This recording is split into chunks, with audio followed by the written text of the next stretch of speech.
किसी घन का आयतन 216 सेंटीमीटर क्यूब है। माना कि यह एक हमारा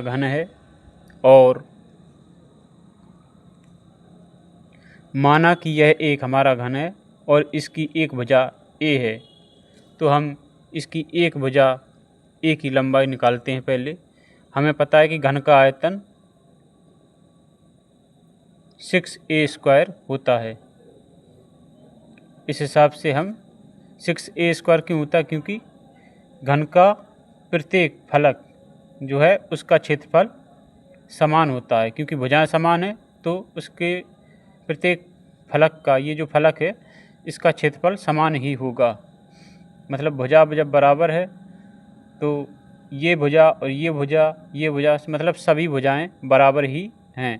तो इसका क्षेत्रफल, यदि हम एक फलक का क्षेत्रफल निकालेंगे तो फलक क्षेत्रफल बराबर होता है लंबाई गुणित चौड़ाई। तो इसकी लंबाई, किसी भी घन की लंबाई और चौड़ाई बराबर ही होती है।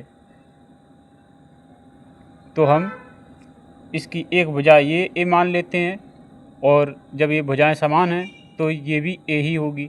तो इसका जो क्षेत्रफल है वो a² होगा यदि एक फलक का हम क्षेत्रफल निकालें तो। और इसी तरह के इसमें घन में 6 फलक होते हैं तो इसका क्षेत्र कुल आयतन होगा वो है 6a।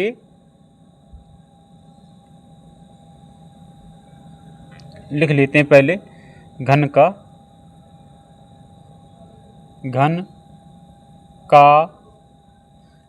आयतन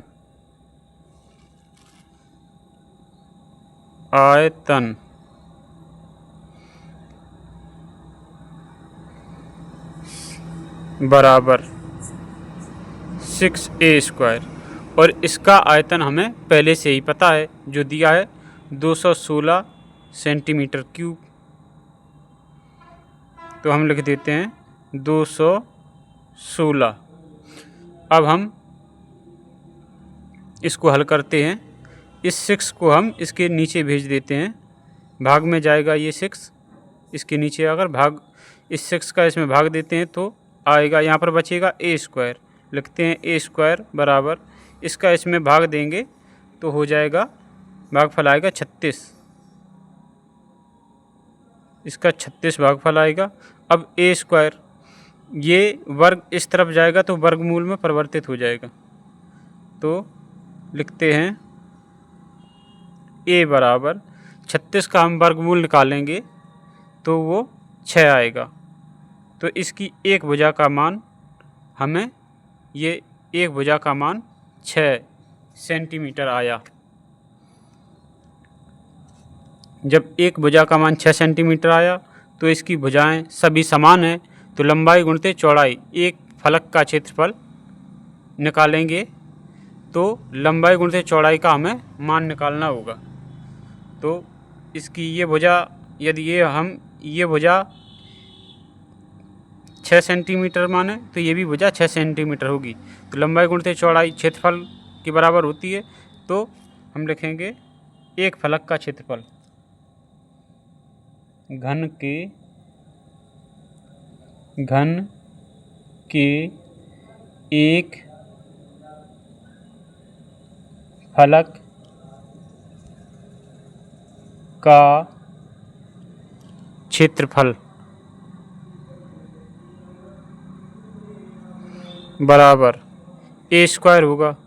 a², ए का मान हमने निकाल लिया है। a² का मतलब लंबाई गुणित चौड़ाई हो गया। ए का मान हमें पता है कि 6 है, तो 6 है तो 6 का वर्ग कर देंगे तो आएगा 36। घन के एक फलक का क्षेत्रफल हमने निकाला 36। तो सवाल में कह रहा है इसके एक शीर्ष से मिलने वाले फलकों के क्षेत्रफलों का योग ज्ञात कीजिए। यदि हम इसको एक शीर्ष मान लें ये वाला, तो इस पर कितने फलक मिल रहे हैं, एक ये और एक ये 3 फलक इस पर मिल रहे हैं। तो इस 36 में हम, एक फलक का क्षेत्रफल 36 है तो 3 फलकों का क्षेत्रफल कितना होगा, हम लिख सकते हैं 3 का इसमें गुणा कर देते हैं तो तीनों फलकों का क्षेत्रफल, या 36 को हम 3 बार जोड़ेंगे तो योगफल वो भी निकल आएगा, या हम इसका 3 का गुणा कर दें इसमें तो भी हमें 3 फलकों का क्षेत्रफल मिल जाएगा। एक शीर्ष पर 3 ही फलक मिल रहे हैं तो 3 फलकों का क्षेत्रफल हमें प्राप्त हो जाएगा। लिखते हैं, एक घन के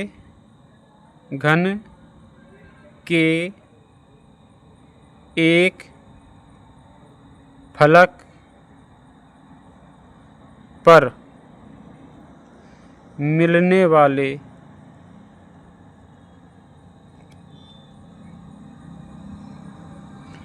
घन के एक शीर्ष पर मिलने वाले, गलत लिख दिया है,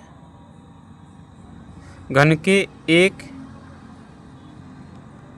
शीर्ष, घन के एक शीर्ष पर मिलने वाले फलकों का क्षेत्रफल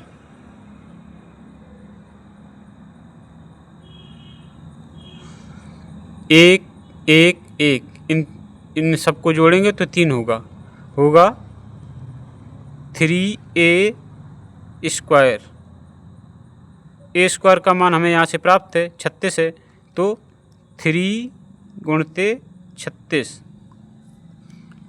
या हम इसका गुणा कर देंगे, 3 का इसमें 6 में गुणा करेंगे तो 3 18, और 3 का इसमें 3 में गुणा करेंगे तो 3 त्रिका 9 और 1 हासिल का 10, 108 सेंटीमीटर क्यूब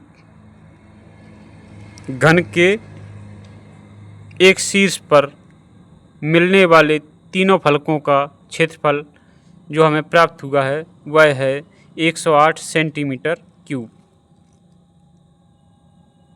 यदि हमारा यह सवाल समझ में आया हो तो चैनल को सब्सक्राइब अवश्य करें।